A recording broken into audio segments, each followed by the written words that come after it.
This game is more than just smoke and mirrors. No, that's kind of stupid. This game will shatter your expectations. Let's reflect in the class. No. Mirror, mirror on the wall, Kirby is a pink ball. No, that's stupid too. Rhyming's useless. Alright, whatever. I'm just not gonna go with a joke for this one. Appears all my efforts about talking about mirrors and stuff were all in vain.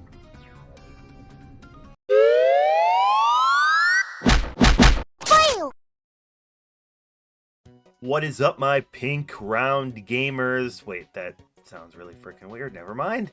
Anyways, today we are tackling the first Kirby game on my channel here. This happens to be a blind playthrough for me too, as it wasn't until the end of last year that I played this game. Kirby is a long-running franchise for Nintendo, and you don't need me to tell you that though. The pink guy usually shows his hand pretty early, not really straying too far from what makes the game so beloved. For the most part, it is a series to me that knows its audience and knows what it wants to do, which is make fun and cozy games. I can respect that. I have enjoyed most of the Kirby games in the past, so I figured this one will be no more exception. Without spoiling my thoughts, I will say I was surprised with how different this game was than I initially thought and heard about it. I don't want to dawdle too much longer, so let us get into this unique title for the Game Boy Advance and the Kirby series as a whole. I actually do not own a physical for the Amazing Mirror, so I have Nightmare in Dreamland said, make do with that if you care. If you don't, oh well. Buckle on in. This is Kirby and the Amazing Mirror, released for the Game Boy Advance in 2004. Let's dive in.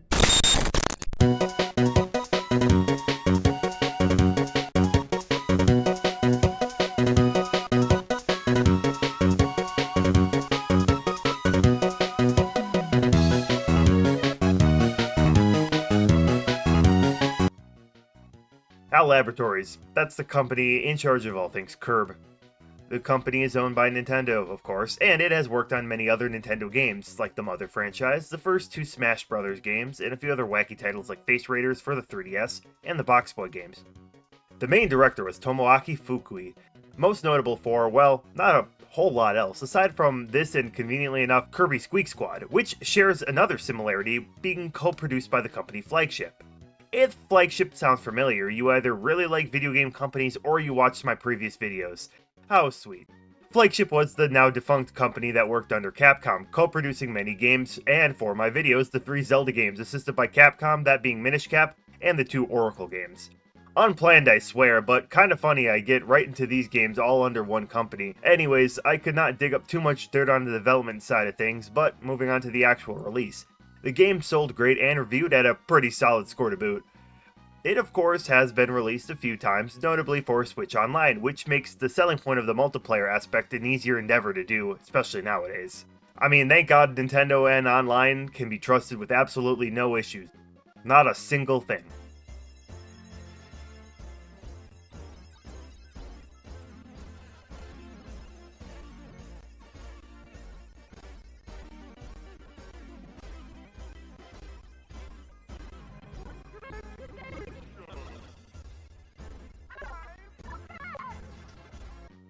In a legacy sense, this game came and went, and its core idea is not one that has been really re-explored for the Kirby franchise. Most of what I overheard is people having pretty favorable perception of the game, and I've always really wanted to try it. Being the only original Kirby title for the Game Boy, Nightmare in Dreamland of course being a remake to a degree, it is interesting to find such a unique title for the sole representative of new Kirby for that console.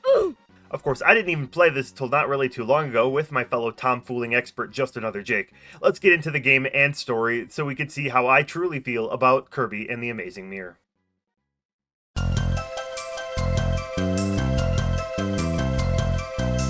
So the story can be done up rather quickly here, but it helps move into the main gameplay elements. In Kirby's home of Dreamland, there exists a mirror world slowly getting corrupted. Out of the mirror world, an evil Meta Knight dubbed Dark Meta Knight fought the real one and won. DMK, this is his new nickname, deal with it, finds Kirby and gives him the good old London treatment. Apparently, this just splits Kirby into 4 multicolored Kirbs, and the 4 then follow DMK into the mirror world to, I guess, get revenge. In the world, there is a mirror called the Dimension Mirror. Dimension Mirror, huh? And here I was thinking it's called the Amazing Mirror this entire time. This mirror is where the true villain and RMK, of course real Meta Knight, please keep up with this, are found. The dimension mirror was cut into 8 fragments, which I found to be a load of crap, because have you ever seen glass break or mirror break before? That shit ain't cut and clean, but... Either way, you are obviously tasked with collecting all 8 missing shards of the mirror and save the mirror world. Story time over, gameplay time now. I've danced around the mechanic enough, but the core gameplay is a MeesterJosh multiplayer game. For those not in the know, Metroidvania is the fan-dubbed phrase for games that follow a similar format to Metroid and a good chunk of the Castlevanias. See EgaVania if you saw the Circle of the Moon video that I made, as well as, since I'm referencing all my past videos here for free plugs. Think Super Metroid, Castlevania Symphony of the Night, and there's even very popular games outside the series for games like Hollow Knight, Blasphemous, and Ori and the Blind Forest. If you're still confused, I guess the easiest I can lay out is usually 2D action platformer with an emphasis on slowly exploring a wide maze-like map. The non-linear exploration usually opens up with new items or skills and what have you. Many games use this for power-ups to gain access to an earlier area, usually with a hefty amount of backtracking for the soul. Now that I am done mansplaining, this game shares many elements, but still has a very Kirby identity. You start making a squad who are up to 4 players, or 1, that's chill too. You and your designated Kirby of color, classic pink for player 1, piss yellow for player 2, blood of your enemies red for player 3, and green for player 4. With the GBA, you had to use the link cable, which like a total of 4 people had worldwide, I think, so I hope they got together and played this game at least once until completion. The gameplay of each Kirby is very standard here. Kirby sucks up enemies, copies their powers. I feel like I don't need to get into the depth of Kirby copy abilities too much. I would be extraordinarily flabbergasted if this was your first time ever witnessing Kirby to any extent. Sorry if that becomes reality, I guess, because I'm explaining it very lightly. The main hub world starts off limited, but will slowly open up further, of course, as you naturally progress. There are 9 worlds in the game, the first world being Rainbow Route. It acts as sort of a bridge to the rest of the game. Worlds 2 through 9 are very similar, in the sense that they do have many secrets and goals, along with the boss fight that guards a shard of the mirror.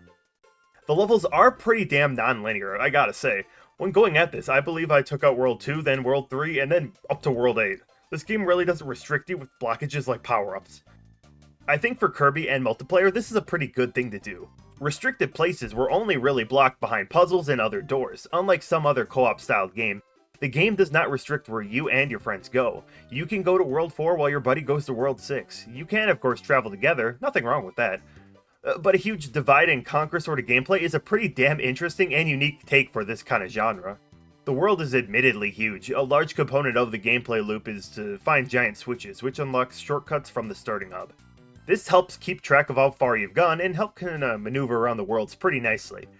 One big new mechanic is the phone. Kirby gains access to modern technology and can call for help. It is used as a call for help, of course, or a quick warp to other players. If you're struggling against a mini-boss, you can call in your crew members to help decimate it. Or late game, I use this a lot to get to other areas faster when we were unlocking secrets, quickly hopping between the worlds. There is a battery usage for the phone, because it does not allow you to spam this potentially broken ability. You can collect batteries all around the world, but you can only have so many at a time. The Kirbys also drop off any extra goodies they collect, like some health and stuff, so they come in a pinch like that.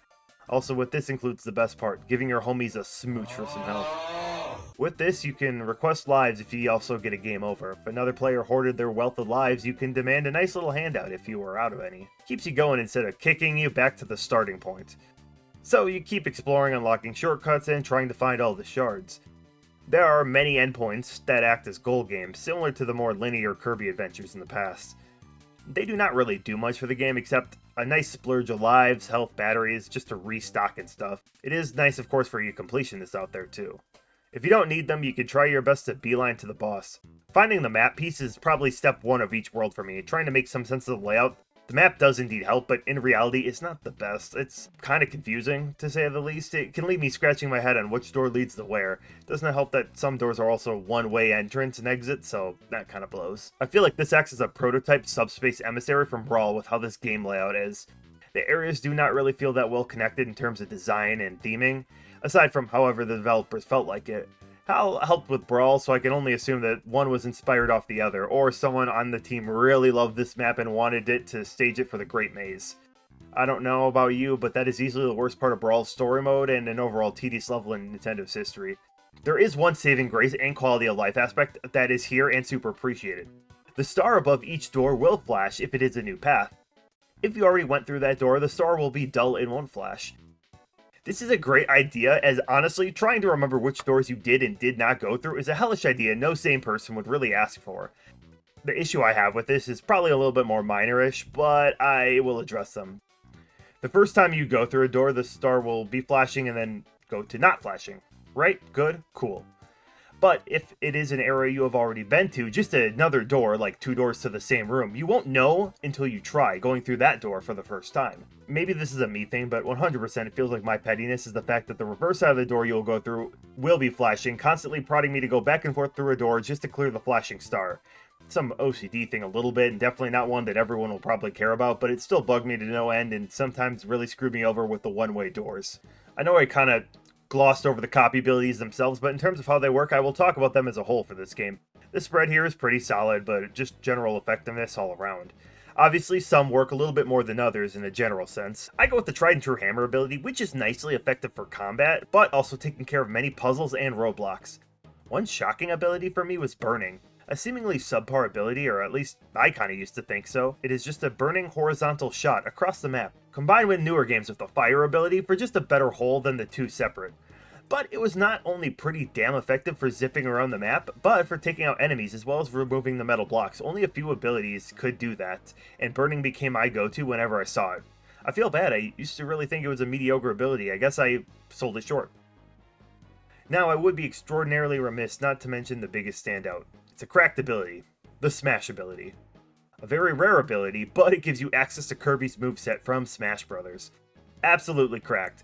Arguably the most OP and best ability. It's just a nice treat. You could fight the mini-boss of Master Hand to get this ability from as well. Once again, just perfection right here. This ability has not really seen a return except for Planet Robobot being an extremely rare ability there too. Need more Smash Kirby in a Kirby games proper. It's just a great time. It's a fantastic moveset. And annoyance I seem to see is loss of abilities being way too easy to lose. It's one of those games where every hit makes you drop the ability star every time, and probably have it fall into a pit or spikes and lose it. In most Kirby games I play, it's usually a number of hits or a powerful hit, so I can't say I'm a fan of one hitting and losing your ability, because you gotta now scramble, pick up your lost ability, or just deal with the consequences. If you were good at exploring, you can unlock an ability room while near the end game. I believe needing to hit every button in the game unlocks it. It can be very, very nice. Continuing to explore also nets spray paint cans, which don't really do much except change your Kirby's color. The cruddy thing here is that it only unlocks for player 1, so the squad helping out gets nothing but a hollow victory there. Hell, the same works for game completion too. It's really emphasizing the 1 in player 1, I guess. Oh. That's sick. That's cool. What you got there? Nothing crazy. I just found a new color for my Kirby color. That's cool, right? Hand it over. I found it. It's mine. What the hell? Jesus Christ. There you go.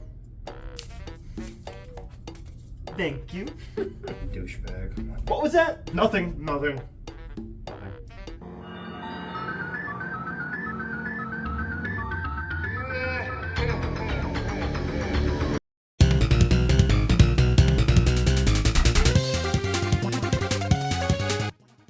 Well, you collect all the shards, notable boss fights between Master Hand and Crazy Hand. Once again, kinda peak. Once completed the mirror, you can enter the dimensional mirror and finally take out DMK for reals this time. Of course, this isn't the true evil, as most Kirby games need a more formidable deity to strike down. Enter Darkmind. This imposing figure is the final fights. You're given Meta Knight's Master Sword for a Master Kirby, and armed with that power, you slowly take out this multi-phase fight. In between the phase, there are little platforming challenges where you can restock your health as well, but damn, this fight is long. Finally, the final form is being a large eyeball, ends with you poking the eye with the sword until you win. Little detail I like here is if you lose the Master ability, a Shadow Kirby will give you a new sword after time passes. Kinda cute. Forgot to mention this guy, but he does show up quite a bit throughout the game. Upon defeat, the mirror world is saved, the crew leaves behind the mirror counterparts of themselves. That's it, back to usual Kirby shenanigans. Story obviously being quite minimal, it isn't that deep, unlike Kirby's unyielding appetite for souls. I have skirted around the multiplayer aspect of the game because it is technically optional. It is very fun, but I feel like if I played this game without a friend, I probably would have not enjoyed this as much as I did, and it would have probably soured my experience. I can compare similar to some of the Zelda multiplayer games like Triforce Heroes or the Anniversary Edition of Four Swords on the DSi and 3DS. It is playable, but honestly not as fun. I mean, let me explain. So the two Kirby lads that were not me and this Jake guy were kinda dumb AI mode. They walked around and really that's it. Now, I would not expect them to be clearing bosses and shit, no shot. But the only thing that they were good for was calling them for free health or mostly using their Kirby bodies as pink puff beat shields for a boss. The mini boss and bosses too, they are mostly fine, but alone they have so much health, and together they melt down like butter. I wish some boss fights had girthier health bars, as Jake and I always planned to fight a boss as a group. This meant like most bosses saw their life go down like they were the guy. Cake. I don't want to harp on more players being easy mode though, because this is the ideal way to play this game. If you can find and make 3 friends, first of all, nice, I'm proud of you. And secondly, this would be so much more fun. I had a fun time playing with one friend, discussing routes to take and where we were. I felt like this was an old school gaming session without the internet, sharing secrets and tips for each other, a genuine blast. That's why the way I recommend this game is kinda double-edged. As a co-op experience, fantastic. But as a single player adventure, it is 100% playable, I think, but I do not know if it's easily recommendable because I don't think it would be as fun or enjoyable. But that may just be me. Fortunately, we have Switch Online to use. Unfortunately, we also have Switch Online to use. Or get together and link cable it up if you have 4 Game Boy Advances and a bunch of link cables. Cool, I guess. Also, this game has minigames like the rest. They're alright, nothing special though. That's it. Yep. Anyways, there's my recommendation. That was Kirby. This is a good game. I overall enjoyed it. Let me know how you felt about this adventure, how you feel about other Kirby games, and would you like a kind of return to this format? Either way, I appreciate it if you made it to the end of this video. Thanks for watching, y'all. Peace.